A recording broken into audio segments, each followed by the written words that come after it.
Good day, welcome to another edition of Ruggers. Today we'll be discussing the first test match, Springbok test match against Georgia that took place on Friday. Carl. Yeah, I think more or less what we expected. I think there's a few players that didn't surprise in a manner like, I think they passed their prime. But at this stage it seems like this is the squad that Jacques is going to stick with, and yeah, I think a good win, taking into account everything. Yes, well, they struggled to get going, obviously, as we expected. Georgia wasn't going to come out, make it easy for the Boks. Basically, Georgia kept the pressure on in the first 20 minutes of the first half. Then a yellow card was issued. Which opened the door for the Boks, which changed the game, and then the Boks started getting into their rhythm, tries being scored, and then a total different second half when the forward front three came on, which changed the scrumming dynamics quite considerably. Starting to dominate the Jordan scrums from there. Yeah, we must ask the question that why do we start with our weaker front row? Because when France came on, when Trevor went head first into an opponent, it immediately changed the whole structure of the game. Everything changed when France come on. So why do we start with the weaker? I don't know, in preparation for the British and Irish Lions maybe? Well, couldn't it just be testing of combinations, what will fit better where in preparation for the Lions? Yeah, no, that's why I said it doesn't help that everybody's jumping up and down now, because it's one of those things. They're going to try and test until after the South African A side has played. I think then only we'll see our players. Well, as I said, for me it was nice to see us dominating the scrums totally, and Georgia obviously struggling after that, once the forward started to struggle, the backline also started to struggle. So, players that stood out for you? There's two players. Pieter Steff up front was an absolute menace. He was, as per usual. Yeah, and the question that I asked is, how can he that quickly get back to his best, where other Springboks are now claimed haven't played for a long time it doesn't make sense. And then the other player that stood out is Afalele Fassi. Twinkle toes. Yeah, what they call him, the weekend special. Anyway, he was brilliant. I enjoyed him. Scored the first try, I think, as well. Evading the defence as he sped down the sideline to score in the corner. And what people don't know about Afalele, at Dale College he played fly half, centre, wing, fullback, so he can basically cover. Everybody is asking, and we'll speak now against the Opas that didn't convince. He can cover 90% of the positions at the back. Yeah. Another player that stood out for me was Andre Pollard, that actually seemed to be back to his normal self despite having played for even longer than most of the other players due to his long-term injury. Super accurate again with the kicks towards goal, and I always say it and I'll say it again, every team needs a excellent goal kicker. Yeah. That's it, yeah. Yeah, he was good. And the players that disappointed you? Let me think now. Difficult to say. I think Frans Steyn didn't have his best game. Close to his worst. Yeah. I think either they didn't give him room, or he had a couple of breaks, but he was not the strong, dominating player that he's used to displaying. Yeah. And Elton Jantjies. Oh yes, unfortunately Elton, probably not a good game at all. Not good tactical kicking. Even that pass that I know what the intention was, to pass the high floating pass which should have gone through the hands when it went wide, and then obviously the ball went out directly out of play. So yes, no, he didn't look his sharpest at all. But that's basically the Springboks. I think it's a process. We're going to see Georgia next Friday, and then the SA team. I think only thereafter we can start being critical on Jacques and the coaching squad and the team that he selected, because he's got quite a big squad. No, definitely. Other than that, yes. Well, it's the first test. Next test is next Friday. Yeah, Friday. It's coming Friday. Maybe we'll see different combinations, different. I believe so, yeah. Yeah. And just the final thing, RG is now confirmed as available. 99% not available. Not available. Yeah. So he won't make it. Yeah. That's unfortunate. Yes. Okay. Right. And then the match between the British and Irish Lions against the Sigma Lions. Your thoughts? Yes, I must firstly say I'm going to give lots of credit to the Sigma Lions, the young Lions. As I said, they came out, they gave it their best, but as I said in the article, unfortunately, as we predicted, although we would have hoped otherwise, the British Lions were just too experienced in terms of in each individual player's ability and skill. It was fairly even most of the first half, except the Lions came out scoring. The British Lions scored those quick tries in the beginning, and then they settled down towards the latter part of the first half, which ended 21-7 in favour of the British Lions. But then after the second half, the Lions basically dominated and started to up the tempo of play. And I just saw that the Sigma Lions defence just couldn't keep up anymore, and that's the speed of international rugby it's a lot quicker than that of the provincial rugby.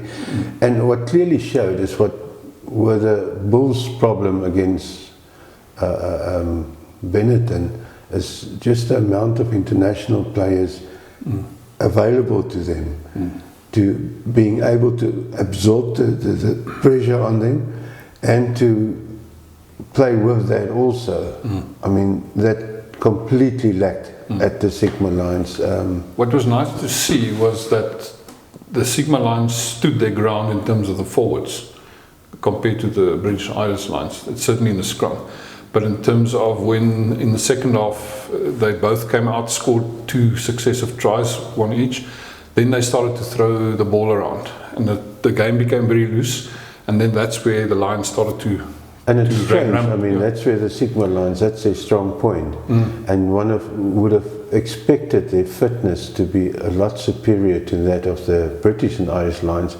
And I mean, Well, that was for me actually the most surprising point, is the altitude, which we all thought was going to be a factor for the British Lions. Never. They didn't even show the least bit of stress in terms of that, which shows, like you say, they're extremely match fit.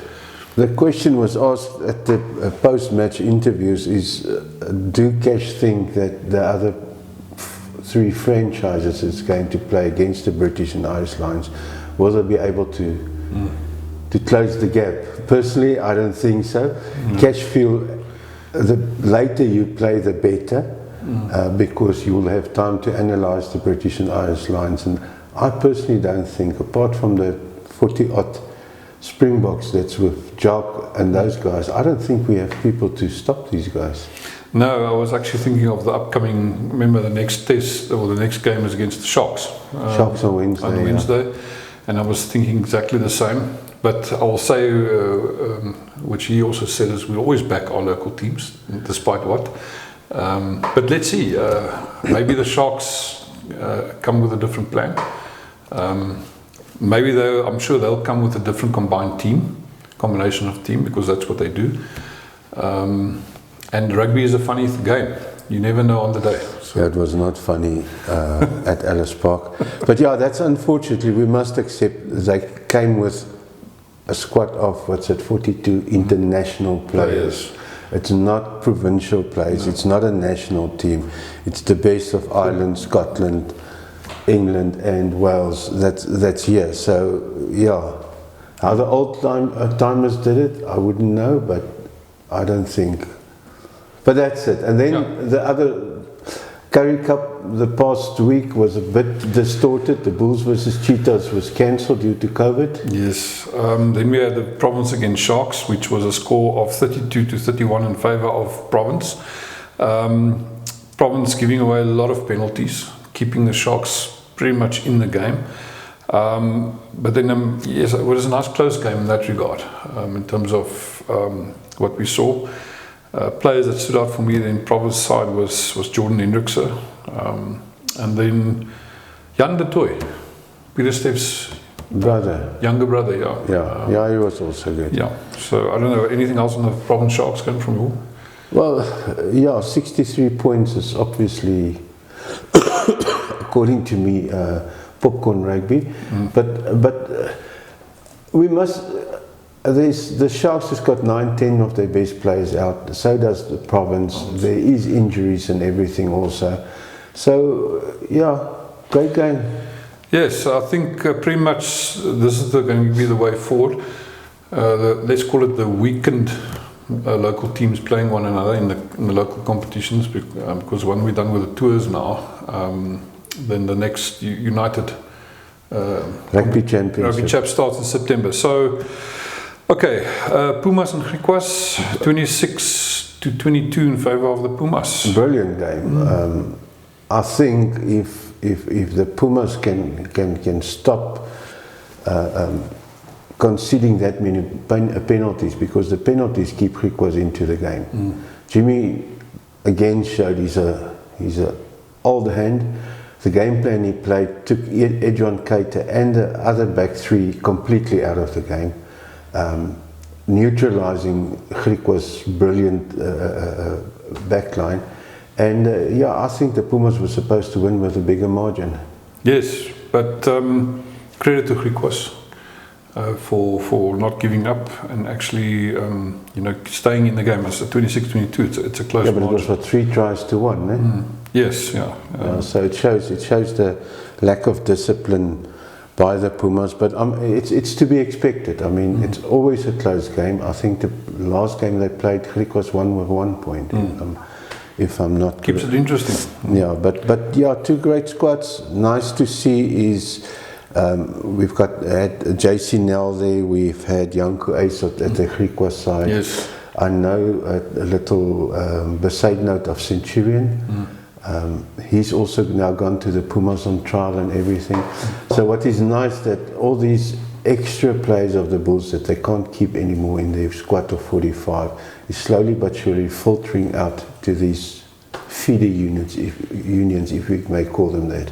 And still getting playing opportunity. Yeah, 100%. And maybe just for a final thought, it is, it's Skinner.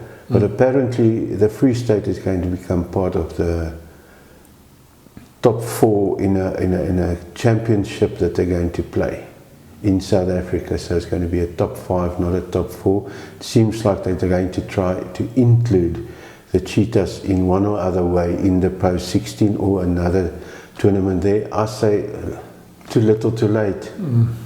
Well, at least there's a lifeline, I think.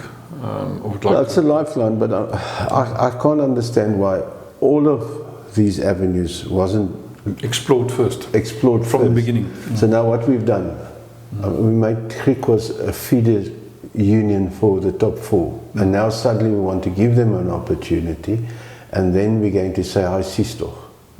Just doesn't make sense. But well, not confirmed yet, but yeah. Yeah, but exciting weekend. Nice to see the Springboks back onto the field. Nice to see the British and Irish Lions.